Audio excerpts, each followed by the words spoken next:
জয় মা তারা, জয় মা তারা, জয় শিব শম্ভু। রে বেটা, কতদিন আগে এসেছিলিস, কেমন আছিস? মার কাছে এসে ওর পেটে তো ওষুধ ছিল, ওষুধ তোলার পর কেমন আছিস? ভালো আছে।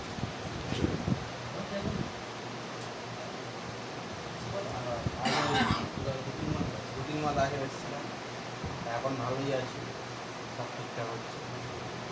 3 মাস আগে এসেছিলিস, এখন ভালো আছিস? 3বার ওষুধ তুলো পর আজকে লাস্ট ওষুধ তুলো হলো। হ্যাঁ, তারপর পেটে যে যন্ত্রণা হতো সেগুলো এখন কমছে, কমে গেছে। আর এখন সব ঠিকঠাক ভালো আছিস? হ্যাঁ, ভালো আছি।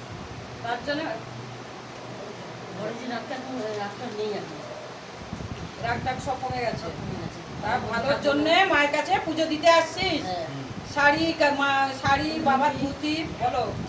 শাড়ি, শাড়ি, বাবার টুপি, আলতা আলতা, সিঁদুর, সিঁদুর, এই মিষ্টি। ঠিক আছে, সব নিয়ে এসেছে। জয় জয় মা তারা মা, জয় মা তারা। জয় মা তারা, জয় তারা। দেখুন বন্ধুরা, এক ভক্ত কিছুদিন আগে পেটে ওষুধ ছিল, ওষুধ তুলোর পর ভালো আছে, খুশি করে মায়ের কাছে শাড়ি, বাবার ধুতি, আলতা, সিঁদুর, মালা আর মিষ্ট সব এই পুজো দিয়ে গেল। এই ভক্তকে ভালো রাখো মা তারা, বাবা শিব শম্ভু, সব ভক্তকে ভালো রাখো। পৃথিবীর যত ভক্ত আছে সবাইকে ভালো রাখো, সবাইকে আশীর্বাদ করো। কারো যদি এরকম প্রবলেম হয় এখানে এসে যোগাযোগ করে এরকম ওষুধ তোলা হয়, এখানে ওষুধ তুলতে পারো। সব সুবিধা সমস্যা সমাধান হয় এখানে। জয় মা তারা, জয়।